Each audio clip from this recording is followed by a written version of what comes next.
now that everything's set up, I'm like, how did I want to start that? How did you want to start that?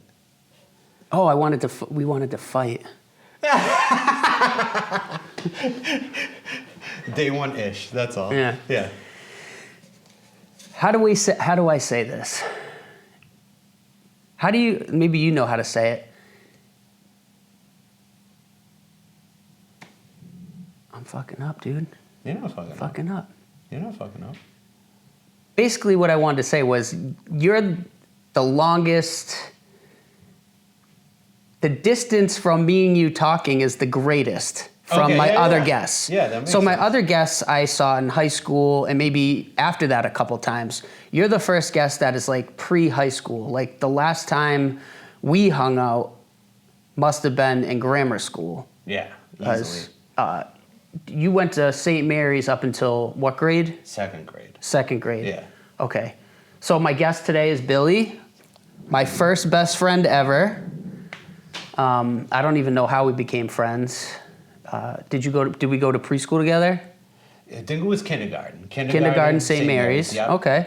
But how does two kindergartners convince their parents to let them come over and sleep at each other's houses and go do like friend things in kindergarten? Dude, it's a good question. I don't know. You were definitely the first house I ever slept over. I know that. So did I get your phone number in preschool? Like, yo, Billy, give me your phone number. I'm going to call you and like call you up. And then you're like, hey, Mom, I want to go to Richie's house on Vernon Hill. Like, how does that facilitate, you know? It had to have been something like that. Because my mom, you know, she wanted to say hi to your mom. She's like, oh, tell Billy's mom I said hi. And I was like, okay, but maybe they met each other picking us up? Yeah, and then they were like, should our kids friends. hang out? But I don't remember that. I remember like gravitating towards you as like a kid though, because you were like into the same things as me. That's why. I remember you like for like Mortal Kombat. You were into the video games, stuff like that. Your brother rode dirt bikes. Remember you had the iguanas, reptile guy. So every kindergartner should play a gory, bloody game called Mortal Kombat. Oh yeah. Yeah, my brother did ride dirt bikes, and yeah, I had the iguana named Speedy. Hell yeah. I remember coming to your house, and it was probably one of the first times I slept over like a kid's house from school, not just like a family member. And I remember just like, did you have internet at your house? No, not for a long time. So maybe this was later when we were in maybe third grade or fourth grade? Because we still did hang out, yeah. Yeah, I'm skipping way ahead, but Yeah. so the first couple times I remember swimming at your pool when you lived in the brick building. Yeah, that was way long. That Brick was on building, William the brick Street. house. Yeah, brick house. And then I remember being in your room. I kind of remember your room being in the corner and having like Super Nintendo set up on like a dresser. Damn, man, you remember good, yeah. Okay, so I'm not making something up. No, you're not making that up. I remember having hella fun times in your basement where you had that TV on the floor. Yeah.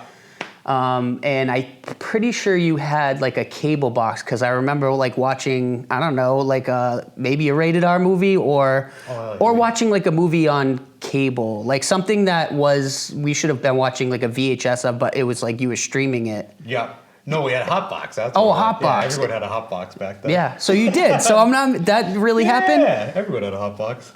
Oh, but jump ahead. I swear you had internet, and I swear we were on chat rooms in your basement on your computer. That was way later? Yeah. Okay. We used to fuck with people going in chat rooms.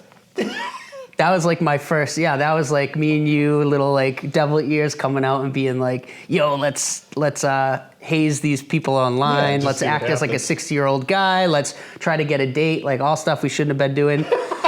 When we were like 10 years old. Prank calling. That was fun. Because remember the Jerky Boys? Mm-hmm. Dude, I love the Jerky. I still listen to the Jerky Boys. Yeah, the Jerky Boys are and my brother got me hooked on the Jerky Boys because, he was older. My fucking dad got me hooked on the Jerky Boys. What a great thing to show your 9-year-old. It was that Caddyshack and Animal House. Those were like the three like things my dad showed me. Well, do you let your son watch like things like that? Not really. No? Like a little bit, like now he's like a little older, yeah. Yeah, okay. But like you showed me this stuff when I was like 7, 8 years old. Yeah. Well, I've let my kids watch The Simpsons. That's a little different. And it's like, there's Simpsons fresh things on yeah. it, but it's pretty calm. Like, I thought it would be worse. No. Shows have really, like, have elevated. Like, you can't let your kids watch Family Guy or anything, but The Simpsons is a family show. Yeah, Simpsons you can watch. Yeah, and they love it. They call it The Stimpsons. The Simpsons. They're like, can we watch The Stimpsons? It is a great show. Man, that's stood the test of time. It's like, I think it's been around longer than we've been around. 30 seasons or something. That's crazy. So not quite, but I remember that started like Tracy Ullman show, I think, before it even got on Fox and stuff, too. So that's cool that you're like, as your son's getting older, you get to hang out and like be bros and like probably start to watch like the more adult content of like funny movies that you grew up watching. Now we can. Now you can, yeah. We went to see Deadpool, stuff like that. Like now he's like, it's about to be 13. Have a good time now. Just meeting him upstairs, I was like, he could just come chill down here. I don't think it would be, Yeah, no, he's like a man now. He's a man, but we're kind of like children because we kind of have similar hobbies. Oh, yeah. As like... I look at him sometimes, I'm like, he's more mature than me. He gets up early, gets himself ready, does this, does that. I'm like, I get ready, like, I get up 15 minutes before I gotta go wash my face. I'm like, all right, let's go. Damn, do you think kids are like more mature than we were when we were that age? He definitely is more mature. Oh, they must be because they're exposed to a lot. They have information at the tip of their fingertips. Yeah. We had magazines and like we couldn't. We had the chat rooms. We were doing it. I mean, we were doing it, but I didn't know what the hell we were doing though. Yeah. I didn't get very far then. Like the stuff he knows, like I'm like, I didn't even know this till I was like in my 20s. I'm like, you're 12 years old, you know this stuff?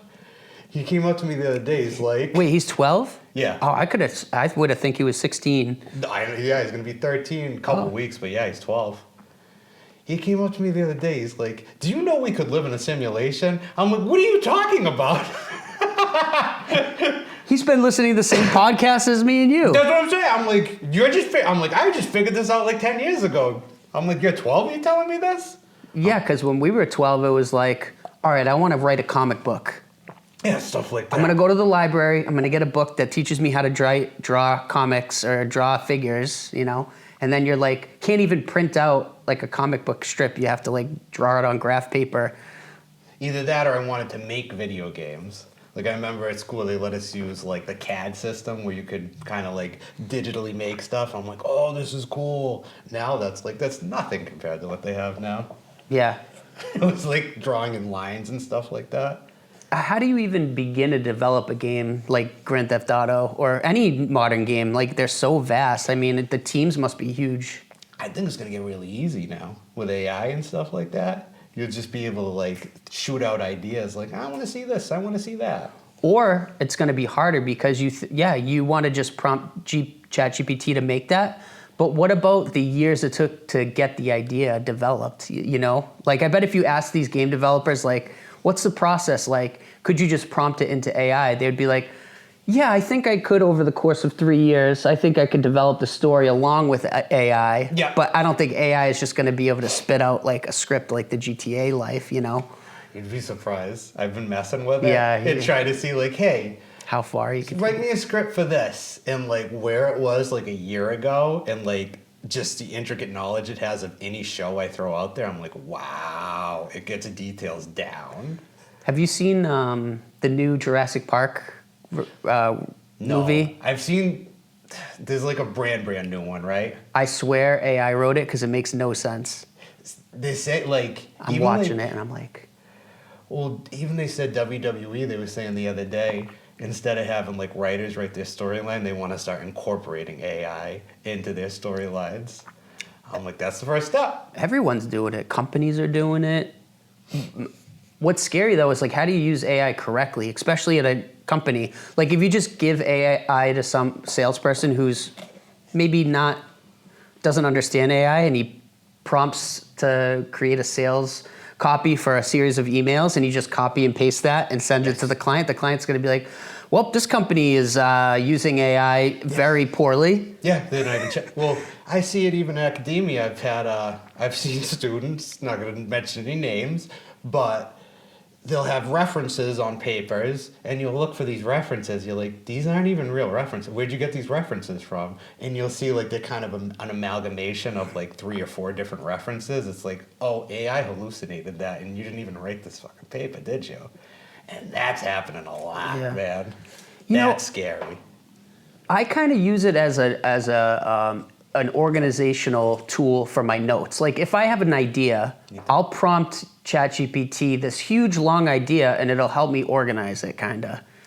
I'll use it as kind of like a smart assistant. I'll be like, hey, what do you think of this, this, and that? And they'll critique it a little bit. And a lot of times they'll say, oh, no, do this instead. And I'm like, oh, that's right, Yeah. So that's more how I use it for a second set of eyes. Now, are you using it like for psychology or for like helping create ideas in your professional life? Or you're saying this is just for like everything, hobbies, everything? Everything, man.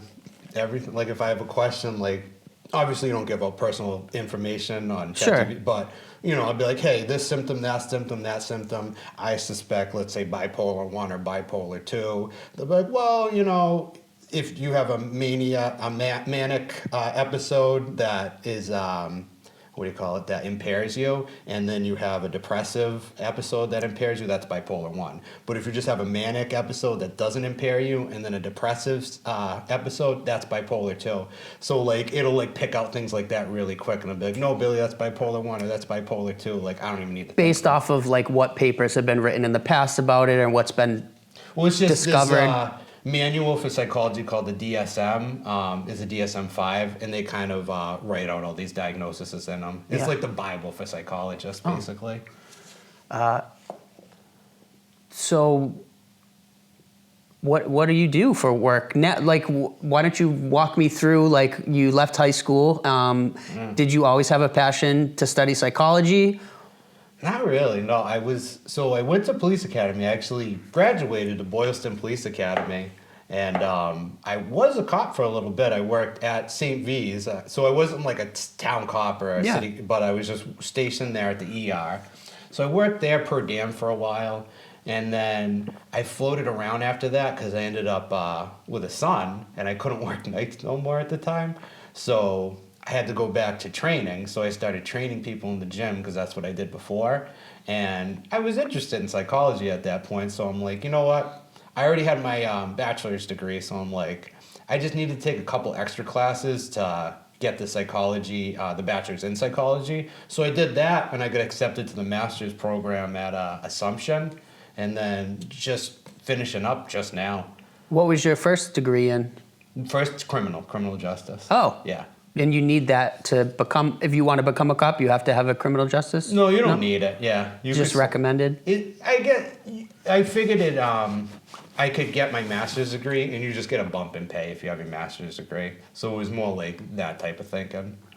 Oh, if you get your master's degree and you want to be a police officer, you get a bump in pay? Yeah, you'll get more. Okay. Yeah, for having more education. And you thought, oh, I'm interested in psychology, so you went for psychology after criminal justice for your master's. Do you have to pick a like specific area of psychology, or is it a general overview? So, kind of a general overview. You can definitely specialize in certain things. You might specialize in like certain like disorders. Like maybe you might be like a PTSD person, or like maybe you like to work more with vets or first responders, stuff like that, or like substance use disorder. Right now, I'd say I'm good with the substance use disorder. But that's just all I've really done, But I do like it, and I enjoy the people a lot, too. And, like, I worked at Community Health Link, so it was all, like, really, like, low-income, like, down-on-their-luck people. And I met some of the best people in the world, and, like, you don't make that great of money, but, like, you do, like, actually help people, I think. How did you get into a company? How did you even get into doing that? So I had to get an internship while I was getting my master's degree. And they just happened to be offering an internship. So I went in, I checked it out, and I knew substance use disorder was, I knew I kind of wanted to go into it because there's a lot of need for, help in that area right now. And it's just near and dear to my heart because how many people do we all know that have substance abuse issues, or gambling issues or whatever they're addicted to. So I just found myself gravitating towards that more. What kind of people do you work with? Like, how would you describe someone who works in that field? Are they like burnt out? Burnt out Yeah. people? I mean, you get burnt out easy. Oh, well, yeah. what kind of people get into, like, usually people who want to help others, right? Yeah, they're usually overly Okay. sensitive in a way, too. Yeah. So is it like interesting when you go get coffee or drinks with your coworkers because they're a different type of like community than say like nursing or doctors or even police officers? Or would you say you nest them all together because they're all people who are like in the service industry to help the community? I kind of nuts because, I still got my cop friends and they're great. We hang out and we have a great time. We all love each other. And then same thing with my psychology friends, same thing. And to me, it's very similar, the conversations we have, the things we do. Because at the end of the day, they just want to help people, And that's where you currently are working now? You work with recovery? So right now, but I actually, because I just got my master's degree, I just started working for a company. So I'm kind of just in the process of getting put on their website and getting like clients and stuff like that and just getting a client base with them. How does it work? Do you work like one-on-one with individuals? Do you run a group setting? I've done both actually. I've done groups and I've done one-on-ones. I like them both, honestly. Groups could be a little difficult sometimes because, you get different personalities that can clash sometimes. Like, a group of people may not get along with another group of people. But as long as you can kind of like keep order and like kind of just keep a respect between all the group members, which can be hard sometimes, you could steer the ship. So maybe I'm just like being super generalized right now. I'm just picturing like a room with donuts and like an AA class. Is that what it's kind of like, or is it in a different? Yeah. I don't like the way it looks. It's very hospital looking. Okay, it looks like that, but the vibe isn't like that. No, it can be. It definitely can be hospital vibey. Are a lot of people like ordered to go to get help, or are these people who are like want help? Both. Okay, Yeah, so you I'd say mix both. those people up. Yeah, it's definitely a mix. Wouldn't you want to separate that or no? Or I mean, I guess it's resource based. How many? That you would. Yes, I think you would. I think you're right. But it's like. And I'm not I don't know anything about this. No, but I think you are right. But I'm curious about it. It probably would be better to separate that because they kind of have different needs. Like people who want to be there, people who don't want to be. They both need something from you, but it's just different what they need. I agree with you. Man, that's going to be tough to. You would probably be great at public speaking because if you could stand in a room and like walk a class of people, who might be going through issues, I feel like you could do anything. Nah, it's just like anything. It sucks at first, you get used to it, and then it's not hard anymore. And then you do something else that's new, and then that feels like so daunting you'll never do it, but then you do it, and it doesn't feel hard anymore. Do you see yourself staying in this field, or are you trying to branch out into other stuff? So, yes and no. Because I'm really into martial arts too, as you know, too. And, I run YouTube well, my buddy George runs a YouTube channel. And we have like hundreds of videos of us just doing martial arts in George's basement pretty much. So I wouldn't mind not that I need to make money from it, but just as a hobby, as something to do, I enjoy making those videos, practicing like different martial arts, like teaching people stuff. Like, it's not really a money thing for me. It's more just like, it's fun. So I do remember we can go back in time here too. So you were at St. Mary's until third grade or second grade? Second grade. And why did you leave school? I think we're moving. Yeah, that's. Oh, you moved to Auburn. Yeah, when I moved to Auburn. Yeah. Okay. Yeah. And you did karate or you did martial arts when you were little too, right? Yeah, I did.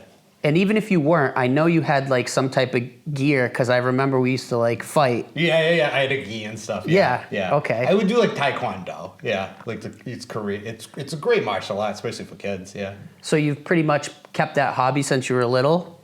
Pretty much, yeah. It turned from that and then to like, not collegiate wrestling because I didn't wrestle in college, but just like Greco-style wrestling, and then jiu-jitsu, and then Muay Thai, and then more combative style after that once I became a cop. Oh. Yeah, does that like help? It's more just so I think it's more just like defensive tactics type of stuff. I just got more into like more practical self-defense stuff. Like, not so much like trying to like engage in a fight, more just like get distance, you know, like cut an angle, like more practical stuff where like you don't want to hurt anyone, you don't want them to hurt you type of Yeah, stuff. because once you study martial arts, it's like the art of not fighting, right? Yeah, exactly. Yeah, I don't want to, because I realize that anyone, whether they fight or not, if they hit me in the head, I'm gonna go down. Especially if they're really big, you know. So it's like whether you can fight or not, you don't want to fight. No. No, you should never want to fight. Just picturing like fights in high school kind of makes me feel uneasy. Like, Me, you know, they always did me too. And- Even now, even still now, I do practice martial arts every day. It's uneasy to see someone like getting their ass beat, you know, like especially on videos and like I see a TikTok video or something like that. I'm not desensitized to that by any means. I was at a house party once, and I don't know, someone was like trying to pick a fight with me, and I'm, you know, a smaller guy, and I'd never fight. And we were on a porch, and he was like, I don't know, he just looked like he was ready to go. And my friend, out of nowhere, just clocks him so hard in the face that he flipped over the railing into the bush. And I was like, kind of like felt bad for him. I was like, is he okay? Is he That's going to the be thing, okay? yeah. And they were like, don't worry about him. He was trying to pick a fight with you. And I was like, I was hoping I would diffuse the situation before that escalated into that, but I thank you, I guess. Yeah, no, I mean, I'm like, you know. we don't. Yeah, you don't know who the kid was. Maybe your friend knew something you didn't know about him. You know. I won't mention the kid's name who punched the kid. Yeah, no names. Yeah. No names. But he's a good friend though. So do you remember the transition from St. Mary's to Auburn? Was that weird in second grade, or was it easy? You just moved to a new school? Yeah, it wasn't fun. I missed you guys. I remember that for sure. I wasn't happy that I was, you know, away from all my friends and stuff like that. It wasn't a good feeling. But I assimilated quick. It's at that age you play sports and you just meet kids. If it wasn't for sports, though, that would have been a problem. Yeah. Yeah, because that's like how we met all the kids I met. And sports-wise, basketball, all sports? Just mostly basketball and martial arts. Are you still good at basketball? Not like I used to be, though. I say basketball is my worst sport. Like I was telling you my layup story. Yeah. So I feel like I'm the worst at basketball out of any sport. That was probably like my second best. But like best in martial arts, probably, but like basketball is probably close to, anyways. And then everything else, baseball was probably my worst sport. I didn't know what the hell I was doing. I don't think I was that good at any sport, to be honest, but I was particularly bad at baseball, though. I was like scared of the ball. I was like, yeah. this kid's pitching 40 miles an hour. Dude, that 40 miles an hour looked like 100 miles an hour to me. Even now, I go into batting cages with my son, and I'll go on like, I think it's like 50 or 60, and I'm like, wow, that looks fast. I can't even remember the last time I did that. I just know it hurts my wrist every time I crack a ball. I'm like, ow, ow. I think I did some of my fingernails on the last night. It was not pleasant. So what goes on now? Like you're in psychology, you just started a new job. You want to do some psychology-based content moving forward? You're saying something like that? Yeah, so, all right. So I like mixing it with the martial arts. So I really like the idea of like alter egos. Okay. And that fighters, a lot of great fighters, I've noticed this pattern. They seem to like develop this alter ego. And like, so Sugar Ray Leonard had an alter ego when he stepped in the ring. Conor McGregor has an alter ego when he steps in the That's for octagon. sure. Yeah. And a lot of them do, you know? And it's really interesting. Tyson kind of had an alter ego. And just the psychology behind fighting, because I'll see these guys, they're great in the gym, they beating all these people, but if you put them in a ring, you put them under lights, they're different. They don't perform as well. And I'm like, what the hell is that, you know? And I've noticed it just with a lot of different things. And I'm just very interested in developing that alter ego and developing like that different identity that allows you to do the things they do, really. So you're saying like their fighter is the alter ego of who, like, let's use Conor McGregor for an example. You're saying you think he became so successful because he developed this alter ego in his head that Like, I don't think that's helped the him only train reason. better, and like, obviously he's a fighter, but at home he's a different person. I think maybe like his personality, like when you see it, it probably is his real personality, but it's probably obviously just turned up to 100 when you see him. I see that's real. That's more where the alter ego would come in. So- It's like you, but it's you turned up to. Do you 100. think there's a correlation in that alter ego and success? Yeah, because I think it diminishes their fear. Oh, so fear can be like a factor in being a successful fighter, or you say maybe just in life in general? I think in life in general, yeah. I think fear is healthy to have to a certain extent, but there's some point where you just have to almost transcend that fear and go beyond it. It's hard. Do you remember having any fears in your life? Every day. Well, I'm like afraid every day. Are you afraid, not? like, yeah. I mean, like, what is the? I guess we could talk like really high level, like, oh, I'm scared of death, but like maybe growing up, I was scared of Chucky. You know what I mean? Yeah. Because I like watched Chucky, and then I just had like these reoccurring nightmares of Chucky and E.T. Yeah. Obviously, I don't have nightmares anymore. Not of Chucky and E.T. Not of Chucky anyways. and E.T. Not really. Maybe once, maybe like a couple a year. Okay. So, what do you think of the dream like worlds? Oh, God. Do you dream a lot? I don't. No. I think I don't know what I think, but I question sometimes, like, is the dream world, like, just another reality? Yeah, like, yeah, is it another reality? That's a way to look at it too. Yeah. When we wake up from our dream, it's like, was that what was really happening? Are you saying like this could be a simulation? No, like, they both could be. They both could be. Yeah. But then, like, what do they mean by simulation? Like, I don't think it's literally like a computer running the world or something like that. Yeah, because James Webb, Yeah, James Webb Telescope. yeah, Yeah. I don't know if it was that or Hubble, but they just came out with the article I was reading today. We might be in a black hole based off some new evidence. Yeah, It looks right. like our galaxy is actually spiraling out. So like a black hole could be the point. We could be in it. Yep. I've heard that, yeah. So that kind of freaks me out to think like that. Like we're in a black. So what's on the other side of the black Well, hole? here's the thing. Does it freak me? I don't even know. What does that mean? Yeah. Does anything change? Is Doesn't something gonna- freak me out. Yeah. That's why I'm like, I don't know if that freaks me out because I don't understand what a black hole is. Yeah. I pretend to sometimes, but I really don't. Like what I saw Interstellar, so I saw the black hole. But yeah. Kanye rocked that shit. I'll tell you that right now.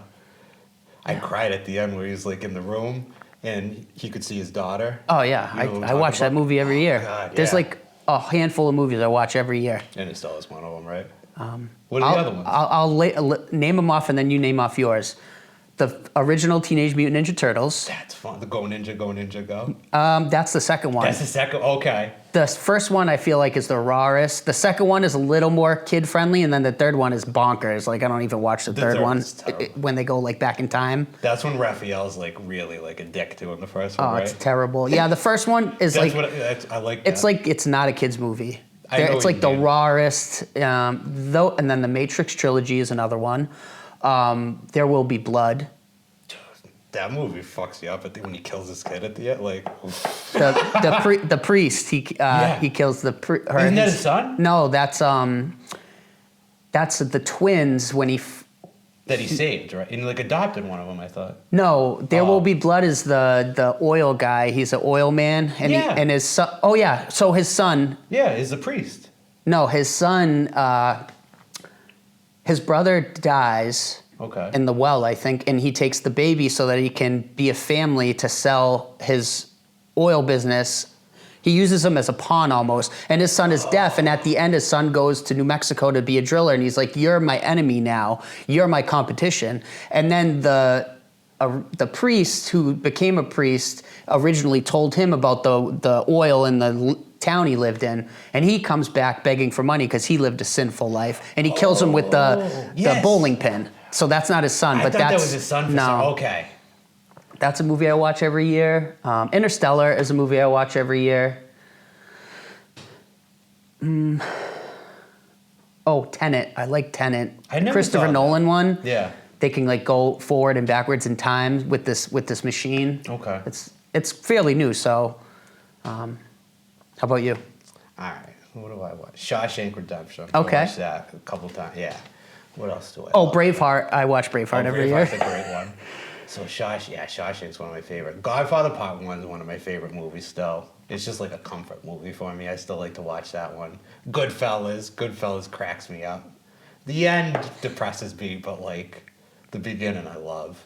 He's just a schmuck at the end. A regular old schmuck. I can't even get a good sauce. I know. It's so depressing. And then the other one, you ever watch 2001: A Space Odyssey? I have seen it. I still watch that one. I get that it's boring for some people, but something about it, I still enjoy it. It's beautiful. Yeah, something about the way it's shot, like Kubrick. And then like I'll watch some The of his sound other design's ones. wonderful too.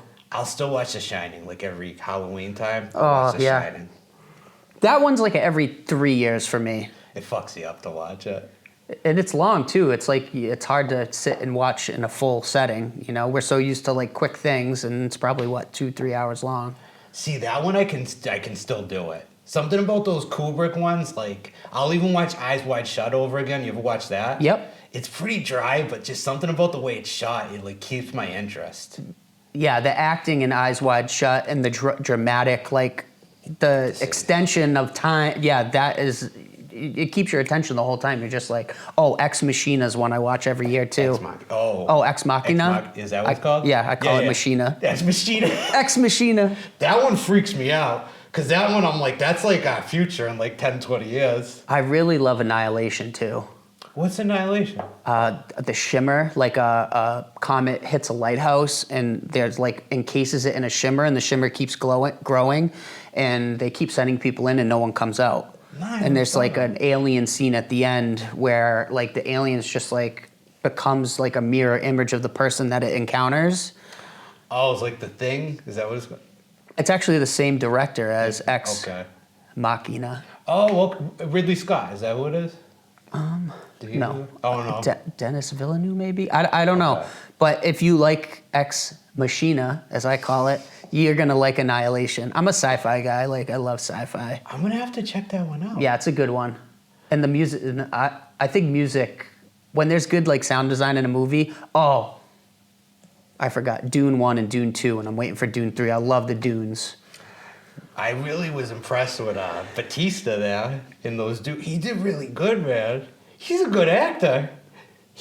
Is he an MMA fighter or a wrestler? Both. Yeah. So if you're a wrestler, you're a great actor. I know Cena's a great actor. The Rock's a great actor.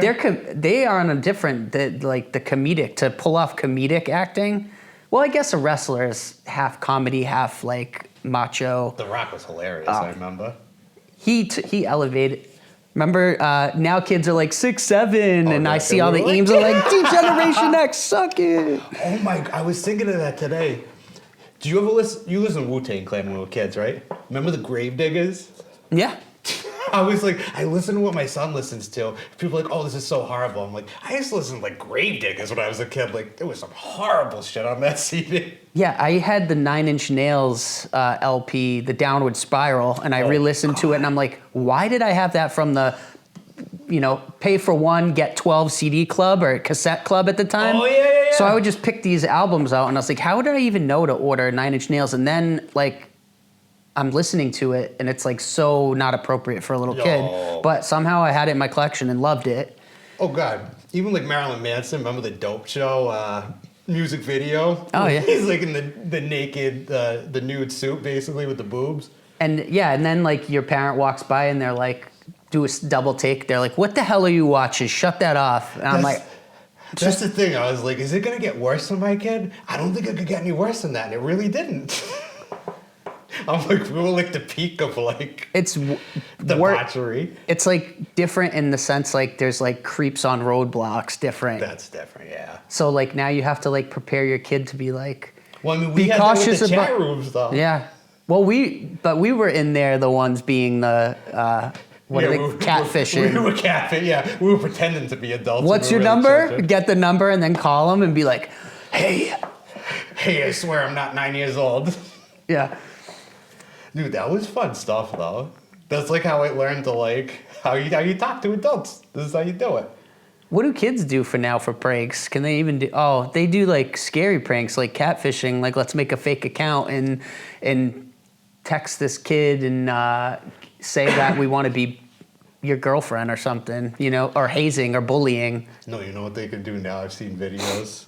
There's like AI Sora apps where you can take like pictures of someone and then be like, "Hey, is this you?" And it's like a video of them like taking their shirt off in the middle of the stores, like jumping around. They're like, "That is me, but I didn't do that."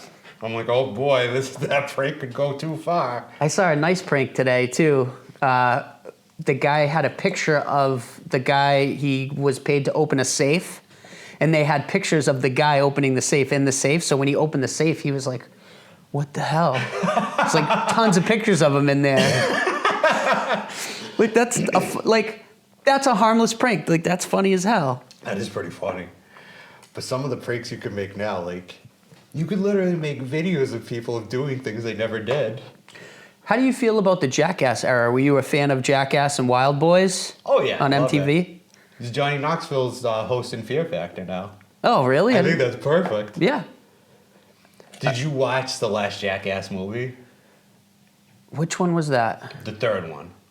Are you sure? I thought there was like 5. Oh, is that 5 now? I don't know. I know they did like 2.5 and stuff like that. Oh, okay. So Yeah, I've seen most of them. Dude, the last one, like, it's graphic as fuck. It's Is like, that the last one where they like are in the room and they put the snakes or they shut all the lights off? Yes, Okay, yeah, yes. I did see that. It's the beginning with the Godzilla scene. Yeah. Yeah, okay, yeah. Yep. Very graphic starting scene. They still do it. Steve-O's like touring right now, like doing stuff. Yeah, I used to work for a manufacturing company that made broadcast equipment. Yeah. And he was a client. He purchased broadcast arms for his podcast in his van. Oh, he did? Yeah, so like he would call and be like, "Yo, this isn't working," and we'd be like, "Steve-O, you like tighten the shit out of it, and it's probably like you probably stripped it." And he's like, "Oh, I fucking stripped it." I fucking stripped it. That's what I did. I love him, man. He's great. I'm happy he's still alive, I'll tell you that right now. Because I was shocked half those guys are still alive, man. With the whip it Yeah. addiction, and yeah. Even Bam, like I'm surprised Bam's still alive. I don't think he does well. I think he like falls off the wagon and gets back on, falls off, gets back on. He doesn't look, he just looks rough. I love that show too. Did you ever watch Viva La Bam? Don Vito was my favorite. Me too. Don Vito was the best. He like reminds me of like relatives, Don Vito. too, Like he yeah. could be anyone's uncle. He could be anyone's. Exactly. That's probably why it was. Yeah, that family could be anyone's family, and then bam, what a amazing like to be so young and be so successful at like, you know, prank show / But it was just an interesting, ahead of its time type deal. I know. It was fun to watch. Just like he would like turn his house into like skating rinks and stuff like that, or like castles and have like battles with. No, his you know family. who my OG favorite is though? Tom Green. Tom Green's a good one, man. He might have been the originator of all that. He was. He kind of started the podcast thing too, you know. Yeah. He was like one of the first to have a podcast too. He's got a YouTube channel and I don't think it does overly well. You know what I mean? Who's tuning into it? Like me and like that era of people who grew up on Tom Green. I've watched it a few times. Yeah, exactly. But I like it. Us. It's very dry and dull, but it's nice. It's like it's a setback. We need that now. We need something that's like calm and when everything is so like in your face and wild. I know some of the podcasts I listen to are like way too in your face sometimes. I like the Lex Friedman. I like the format of it. It's so informative. It's like encyclopedia talk. It reminds me of when you were little and you had the encyclopedias and you'd be like, I'm gonna look up Guatemala today. And you go find G and you're like reading about it and you're really just looking at the pictures, not reading. But I like too, he doesn't seem to have a bias either. He really listens to people whenever they talk. And he like tries to understand people too. He never makes a song. Like I respect him a lot. well, he's got such a vast knowledge of different topics. And I think, well, he's just passionate about what he's talking about with the guests. He's really probably good at preparing. He's just super smart. Oh God, he's got like a black belt in judo, a black belt in jiu-jitsu. He's like an MIT grad, doctorate. Engineer. Yeah, engineer, yeah. He's doing well, not like one of the top podcasts in the world. Like, not doing too bad for himself. And we're just sitting here in a basement talking trash about all I should have different wore a kinds of suit. things. See, maybe if I dress like Lex. I know I need to wear the suit, but that's not my style. No, maybe I'm not a suit guy. I'm going to a wedding tomorrow, and my suit, I do have like a gold suit coat. It's like suede. Nice. But underneath, I'm just wearing like, it reminds me of like Dancing with the Stars. It's like a kind of a see-through black button-up with brown buttons. I was like, can I wear this to a wedding? And my wife's like, I like it. And I was like, all right, I'm rolling with it. Do people like, Rich, dance whenever they go to weddings? I forget. You must get asked all the time. Not so much anymore. No one believes that I danced. Oh, so people don't know like that? No. Okay. Like I tell them, like, at work, I'm like, oh, I used to, do ballet, tap dance, jazz dance. I used to do theater. And they're like, okay. They're like, no, nobody believes me, Yeah. And then I'm like, Watch. pull up a video. They're like, oh, whoa, didn't expect that. Wow. Can you still like do stuff like you used to do? Or? I put the tap shoes on once a year. Yeah, I feel like that doesn't leave you, but definitely like the endurance to keep it going and the memory. Like I used to be able to memorize huge sequences of tap dances and like clap on 3, ball change on an 8, and then like 40 8 counts, like memorize like a huge 2-minute series of tap dance things in one class, like we would do like combinations. Now, forget about it. How would you remember that stuff? We started basic. Joanne Warren, Grafton Street. Hi, Joanne. She would have us line up against the wall, and she would be like, all right, we're going to do a count of 8. We're going to walk 1, 2, 3, 4, 5, 6, 7, 8. And then she'd be like, all right, let's do that again. And you're going to ball change on 4. So it would be like 1, 2, 3, and 4, 5, 6, 7, 8. Come back. All right, you're going to clap on 8. So 1, 2, 3, 4, ball change. 1, 2, 3, ball change and 4, 5, 6, 7, clap. Okay. Go back to the wall. She'd keep adding things in. And then she'd be like, all right, we're going to stop on 5 and do nothing. So you'd be like 1, 2, 3, and 4, ball change, pause 5, 6, 7, clap on 8. She would just keep, and that's like how we would do, and then we would like double it. So adding on. Wow. And then obviously when you're in a dance studio and you're learning numbers, you start to memorize. But it was like a tongue twister for your head for counting music. Yeah. That reminds me, so I saw this guy, he's a memory champion, and he had this idea, they were asking him, so how do you remember all this stuff? And he had this idea, it's called memory palaces. You ever hear of this? No. All right. So you just picture like a place that's familiar to you, like your house, okay? And then say you have to remember something, so your front door would be like, so you have to remember get dog food today or something. So the front door is dog food. So then you walk in the house, and you picture like a scene, like maybe dog food, like dancing around on your front door or something, like something memorable that you can remember, but also something memorable like this is your house, you're gonna remember it. So then you gotta remember something else on your list. So you walk in and maybe there's like your kitchen table. So your kitchen table could be like, oh, I need paper towels or something like that. Boom, you picture paper towels on there. And you just go through that. If you do it a few times, surprisingly, you remember a lot more stuff. Do you usually use your home because you just have so many rooms and you can build? No. So I use different places for different things I have to remember. So there's one palace for one thing, so maybe my home would be one. Yeah, so you have a different palace for that. So you just have different palaces, and it's like a Rolodex in your head, and you kind of go through. That's like, amazing. Anyone can do it, because I just learned through that guy, and it works, surprisingly. Yeah, like if you had to learn a menu for a restaurant. Yeah. Instead of just trying to go through the appetizers, the dinners, the desserts, side dishes. Yeah, if you place it in your kitchen. Yeah, different palace for everything. Yeah. Different palace. Yeah. And then your pantry could be your appetizer area. Yeah. Oh, interesting. Yeah, the brain is pretty wild. What your brain can do, what it remembers, what it doesn't remember. Oh, they don't even know where memories are stored. Yeah. They know the correlates of like things that happen when you store memories and stuff, but they have no clue where they And really, they're just kind of I guess not guessing. There's, I'm sure, research behind it, but Unethical, but they've done studies of animals where they've taken out like different parts of their Yeah, brain, and to they want to see test. like, what do you forget? What do you forget? And it doesn't seem they forget like that much when you're taking stuff out. Like, it's very odd.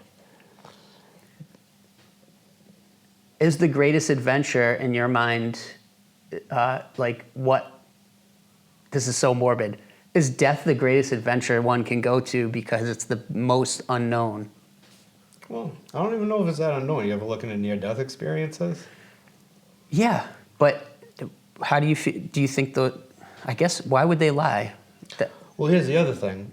There's guys who have studied this. There's this one guy, Dr. Greg Shashan. And he studied near-death experiences. He studied cross-time and cross-culture, and they correlate with each other of like, people in Japan like 1,000 years ago, and then people in America have the same things happening in their near-death experiences. So they're like, they didn't have contact with each other.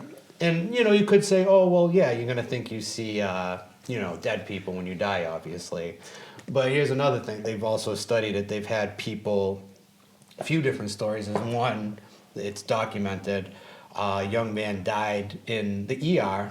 He had become friends with this nurse, died, coded out, and they come in, they're like, he's like, hey, where's that nurse? Where's that nurse? I saw her when I died. And she said, tell her parents sorry about the Mercedes. He didn't know that girl died. She died in the time, like, she went home that weekend. She died that weekend in a car accident. He died, and he saw her. How could he have expected to see her? So there's a lot of weird stories like that, man. Playing devil's advocate,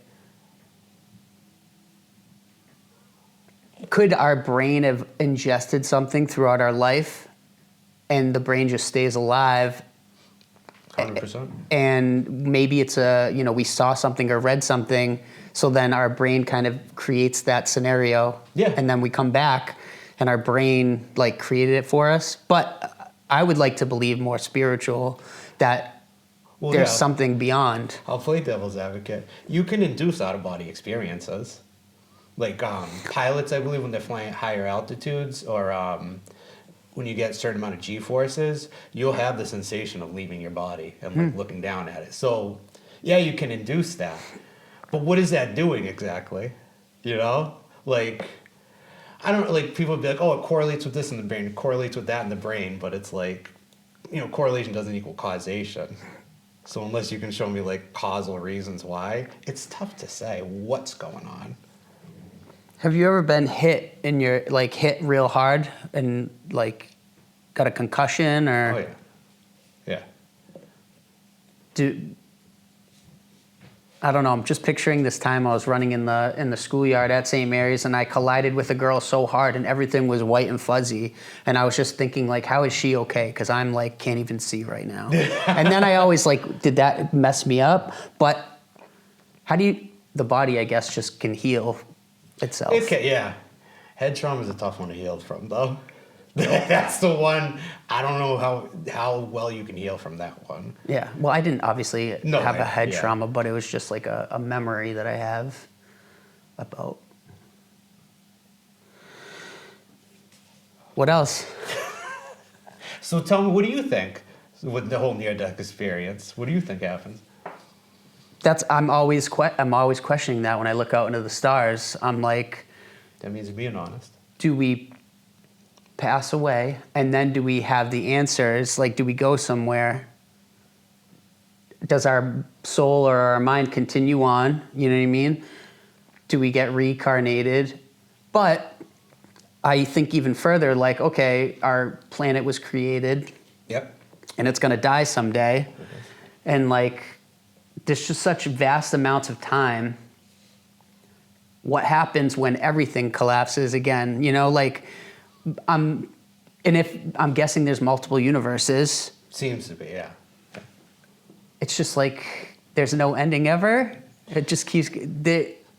I don't know. I can't comprehend it. I don't think anyone will ever be able to. No, probably not. So what is it all?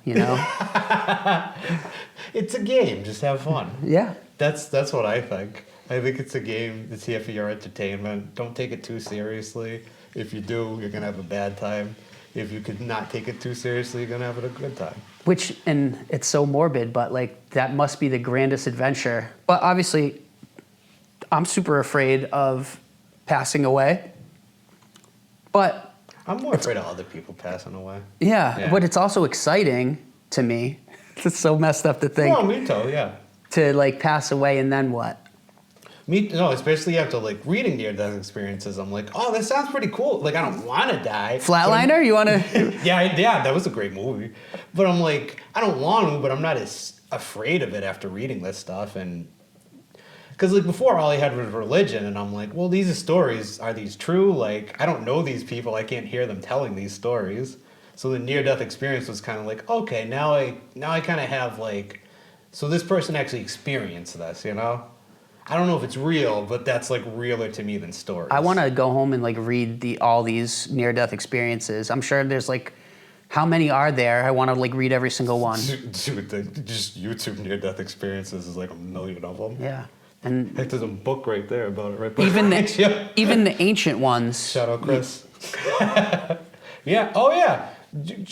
Gregory Shashan. I'll send you the book. Yeah. This guy's been interviewed and stuff. I've listened to his interviews. He's a cultural anthropologist. Who's your favorite author? My favorite author? Like, what is your favorite thing to consume lately? Read, you know, is it psychology? Is it martial arts? Yeah, probably psychology, honestly, yeah. I like the Jung stuff, the Carl Jung stuff.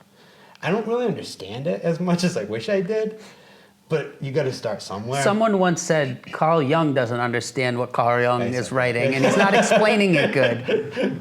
He's really not. But, you know, I do like getting into sociology, psychology sometimes. It's just a fun hobby. You just don't want to get too deep into it, because then it can get like depressing, and that's when like you just need a girlfriend at some point. What you make me think of like a Jordan Peterson outlook, you know. Yeah, that's probably where I come from. I always think of this fact, like you, at a funeral, you want to be the person who's strong and everyone goes to for the support, because I don't know, he words it better. Being that to be that strong person in your family's life and as a father and as your friends, you know, and that is like respectable to me. Is like when I see someone like strong, you know, like they're just handling the inevitable really well. You're like, oh, you know, that's kind of how I want to be. But it's hard because, you know, you lose someone close, and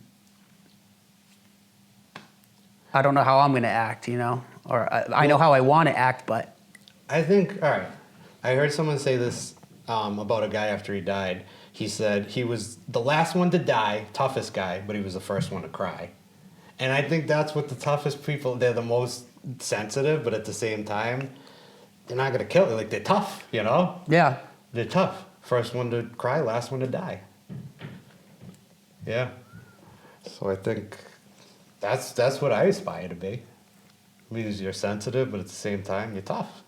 Yeah, you're totally switching my thought now, because I've had it in my head for, you know, ever since I read that Jordan Peterson book that like, oh, you want to be the one who doesn't cry. No, I think first one to cry, last one to die. Yeah, but like, yeah, and I've always been a sensitive person. I feel like my father is like that. Like, he has no problem crying when he's happy or sad. That's a sign of strength, I think. Yeah.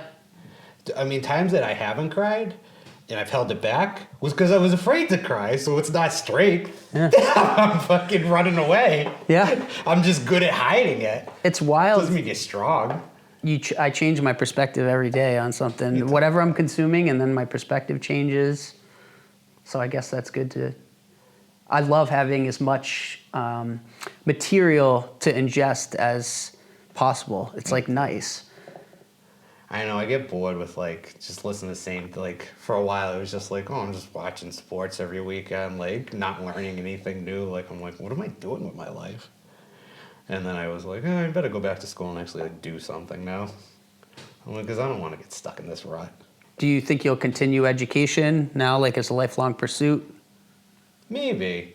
The way... Not like traditional education, but just... No. But I think we're gonna all have to, because I think jobs are gonna change like on the fly so much that if you don't do that, you're kind of gonna get left behind. So I see it as kind of like a necessity, honestly. So yeah, I think I will. Nice. Because I don't think things are gonna get easier. I think they're just gonna get a little more complicated. So if you educate yourself more, you'll be better off. Hobbies too. Like it's good to have a hobby. You're going nuts if you don't have a hobby. Yeah, that's true. Like- Do you have social media on your phone?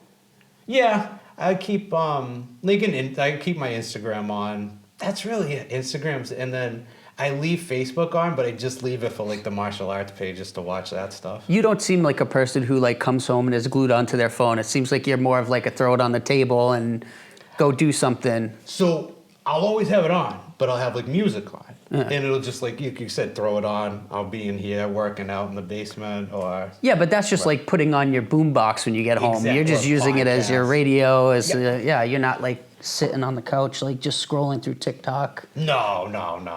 It happens though. I'm not perfect. I'll be there and I'll be scrolling. I'll look up. I'm like, wow, that was a half hour. Holy shit. I'm guilty of that for sure.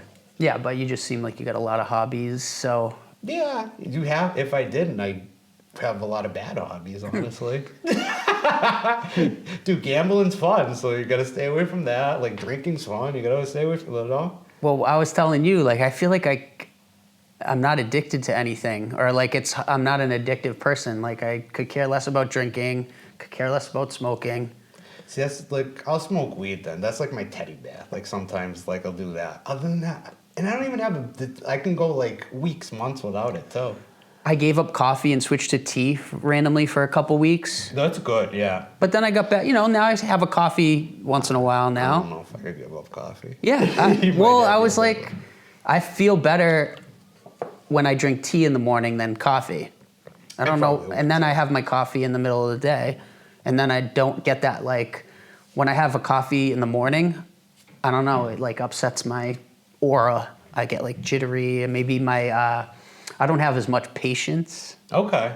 Maybe it's dehydrating me, so my body's just That's telling what I was me. just gonna. Yeah, I wonder if if you just drink more water or something like Yeah. that. Yeah. But I don't know. Why is it so hard to drink water when I first get up? I just want like tea or coffee, but You'd be shocked how when you feel like shit, you just take a couple big gulps of water and like, oh, I feel better now. for sure. It's like, oh, I was just dehydrated.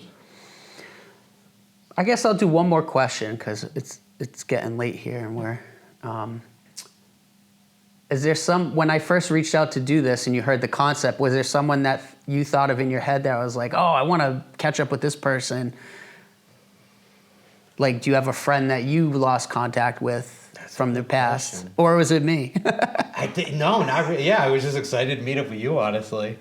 But do you have a friend that you think of that you would like want to call and be like, hey, what's up? I haven't talked to you in 30 years, even though it's like weird to do that. Yeah, no, I do. I got a few guys from the gym that I used to be friends with. It used to be World's Gym in Shrewsbury. And there was a few guys that, like, I wouldn't even know how the fuck to get a hold of them, but, like, Sweet. really good, like, good influences on me. One of Dario would be the one. He was, like, an older dude. He was really good to me. You seem to hang out with like an older crew. Sometimes, yeah. Most of your friends are like older than you? Not really. No? One of my good friends, actually, is, like, 25, actually. Oh. He's a cop and up, yeah. So it's, like, not all of them. See, I'm jealous of you. You like have relationships with, you got like friends, I feel like, that you like go meet up with, talk to. It's true. Jiu-jitsu. Like, I got my jiu-jitsu Yeah. friends, so we go. In the jiu-jitsu place we go to is like a coffee place right there, so we'll go get coffee after or something. And then I got the combatives club I go to, and those are my cop friends. We'll go do that stuff.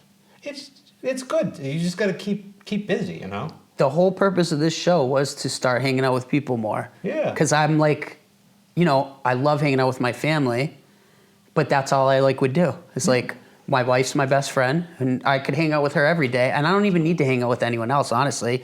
And then my kids, and I'm comfortable with that. But ever since I did force myself to be more social, what a value like it's been. It's good for your kids too to see you having friends and stuff. They're like, oh, okay, like dad has friends, mom has friends, like I have friends, you know. I can't get myself to go, but my wife wants to go to church. I heard you saying that on your last pod. Why are you against it? I'm curious. I don't know. I'm just like don't want to waste. I so don't want to like. I'm selfish. I don't want to give my time on a Sunday or a Saturday to church, even though you think of it as giving your time though. Maybe you're getting something out of it though. I'm sure I would, but I'm just like, I don't know. I can't get myself to do it. I'm like, you guys should go. You guys should go. All right, so what if you... So you don't go to church. What if you went for like a walk with them or something? Just appreciated nature. Like a hike, a family hike. I was like, maybe our church could be like, should we join a social club or like a shooting? Like, should we start going to... You know, you don't even need to shoot to go be in like a outdoors club. Yeah. They have other stuff going on and you have to... One, give your time. I think it's like 10 hours a year to be in the club. So you have to volunteer. But then, like, yeah, you're meeting people and maybe, like, there's kids in the, you know. But, yeah, I think there's only positives about joining a church, though, because then you're around other families who probably have a good moral backbone. Yeah. Your kids are going to play with those kids who are growing up in a nice family. I don't know. I should go. I should just pull the trigger and go, but... You should do everything. I'm not a religious person. I don't know. Still, you don't have to be a religious person. I'm not a religious person either. That's what everyone says. I believe there's a God. I don't know what that is. Like when I say that, I don't think there's a man in the sky though either. So I think it's worth like, you know, passing that on to your kids in some way anyways. I know. I should. So there you go. You said it. You got to do it. I should try it. But I'm like, I like our mornings as a family on Saturday and Sunday. The week is so busy with work. If you do mix in a sport, like I want our family time to be on the weekend. Don't they have church weekdays though too? Yeah. I mean, the kids are young too. I think when they get a little bit older, I'll have a totally different outlook because they'll be more independent, you know. That's another, because you're like worrying, like, is the 4-month-old gonna cry? Is the 2-year-old gonna flip out? You know, like, is the 4-year-old gonna need to go to the bathroom? Like, there's a million things you gotta think of. Yeah, and it's just like, I love our time too, where we're just like, we wake up on Saturday and Sunday, and it's like daddy time with the kids, and I don't want to be stressed out like, oh, let's get ready to go do another activity. I'm looking at church as an activity where we're like dressed up, we get in the car, like we're not just like bored in the backyard exploring or like having a relax, like, oh, let's have lunch together. You know, I don't go to church, so yeah, I can't say nothing. I just like being bored. No, I do too. There's something and like... by bored, I mean like, oh, let's, you know, go upstairs and we'll fold some laundry and we'll mess around in your room. Like, you know, have you guys ever thought about building a fort? Yeah. You know? And I know there's time to do that before church and after church. I'm just like making an excuse, like, since I'm not religious, I don't want to give up that time. I don't even know why, you know what I mean? Why it's... But you want to give them something. But my wife wants to go. Oh, so is that more what it's driving it? And I want my kids to go, kind of. You want them to get a sense of spirituality, I get it. Yeah, and just like be in a community that has moral, you know, what are they getting at public school? You know, I'm sure there's good families, but I'm sure there's bad families too. So public school kind of freaks me out too, as me and you went to Catholic school. There's good families and bad families at church though, too, yeah, you know? Like I know. everywhere you go. I know. You can't avoid that. But I always hear people say, and maybe they're just biased because they are religious, that the friends their kids have at church are light years ahead of the kids that they have outside of church. Because psychologically speaking, people who are religious are just happier. There's really no debating that. That's like statistically a fact. They've studied it, like giving them assessments, and they're like, oh, it seems the more religious you are, the more happy you are. Wow. And like, to a point, I'm spiritual, but there's some people, they think, you know, God sent them everywhere they went. And I envy that because I'm like, wow, they're really like confident in everything they do. They are very faith-based, and I'm envious of that, you know? But I'm happy that some people can have that. I wish I could have that. I've had like mentors, you know, people who I've looked up to who are like, I think what you're looking for is Jesus. And I'm like, I don't think that's what I'm looking for. And it's like a debate back and forth, but they're like, I don't know, it sounds like you need that guiding light, you know, when you're like, am I on the right path, or should I continue with this career, or, you know. But it probably This is before kids. But it probably matters who you ask. You ask someone from the West, they're going to say you need Jesus. You ask someone from the East, they're going to say, what, you need Buddha, you need Shiva. Like Buddha, like no, like the Buddhism, Wu-Tang yeah. Buddha? Yeah, Buddhism. Yeah. Or like, you know, Hinduism or Jain. Like, there's so many religions. Like, it all leads to the same place, man. Yeah. I think. My religion is like studying the history of the world, and like I love reading or listening to audiobooks about like the history of like Egypt and even I think there's a book called The History of the World. It's like 60 hours long, and that's my like calm down. I'll just put that on when I'm working out or when I'm doing a task like cleaning the yard or something, and I've been listening to it for like 4 years because it's so long. I get into those things too. I love it. Yeah. You ever listen to Hardcore History, Dan Carlin? No. He'll go on like 12-hour rants about like the Mongolian Empire, like just Genghis Khan for like 12 hours, and then they'll have like a part 2 for like another 12 hours. Like he goes deep into on these YouTube things. Or? Yep. Yeah. I don't know if he does them anymore, but he would do big deep dives into this stuff. Nice. It was like that stuff I got really into for a while. What was the history you were into, like other than Egypt? Well, Egypt definitely is my number one. That was your number one. But I think for me, history, it's like I just try to fill in the gaps. I'm like, okay, what happened after Egypt? Okay, Mesopotamia before Egypt, and then you're like going down past Egypt, and then it just keeps going and going and going, and you're like, geez, how do they even make a book about all this? You know, there's writings or stories passed down. It's like it never ends, and and I'm still trying to catch up to modern day history. Oh my God. The vastness of everything recorded is just crazy. And there's different histories depending on who you ask, too. And that's the other problem. And then, you get down that rabbit hole. It's like, I don't even think this is the real history. Yeah. This is just someone's opinion. There's like new research going on about what really was going. And then Gibloteki or Gobekli Tepe. Gobekli Tepe. Turkey, yeah. And then they're digging that up, and you're like, wait, they only dug up 5% of it? What's in the other, why are they not digging up the rest of it? Well, they say there's stuff under the Sphinx, under the pyramid. They're like, there's all this stuff. We don't know what it is. Yeah. They're like, it could be something. It could be nothing. It's like, I'm willing to bet it's something. And then, like, what was lost before that? Stuff that just deteriorates. Was there another civilization? Oh, well, even just how the hell did they build those pyramids? Like, how did they do that? And just what did that place look like, too? It looked very different than it looks like now, too. Even, like, buildings from 1850. Why do our buildings look so crappy now? And those buildings are, like, beautiful stone, I know, yeah. But I guess time and, like, people really put effort into old construction. Now we're just about, like, quick, it's going to last 10 years? That's plenty. No, it is. Let's rip it down and build it again. Because not everything's cheaper, but like, think of like computers now. Like, I'll buy like a Chromebook, and I'm like, if I throw this out in 2 years, that's great. I got $100, nothing. Whereas before it was like $2,000 for a computer. This better last me a long time. I still have my 2009 iMac. I make music on it still. It probably works just fine, right? It works beautiful. Yeah. I upgraded the RAM a little bit. It's got the original hard drive in it. I can't burn CDs anymore because I burnt like hundreds, and then one day it was just like, brrr, so that don't work anymore. But yeah, I fire that thing on and make some beats, and it works perfect. Dude, that's funny. Yeah, I'm trying to like break my Chromebook. I can't even break it. This thing's like too good.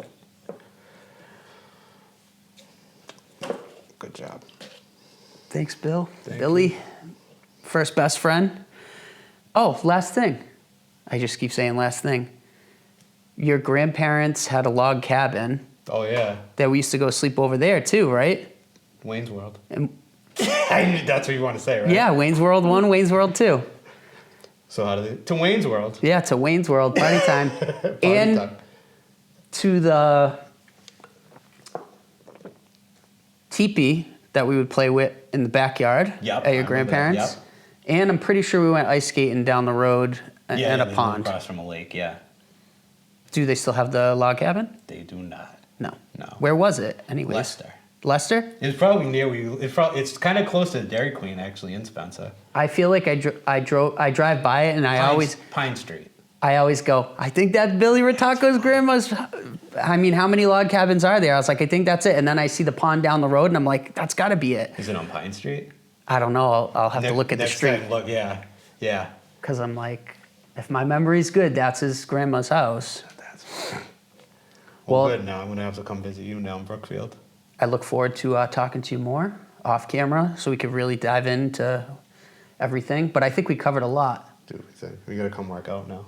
Yeah, and fight. Oh, we're going to fight. I'm gonna get my ass kicked.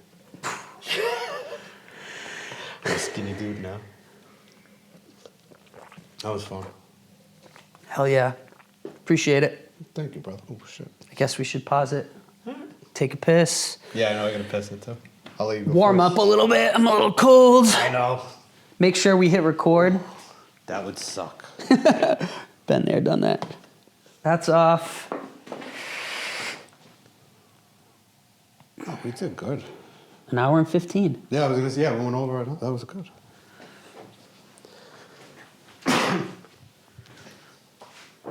Good stuff. Here, if we gotta use the bathroom.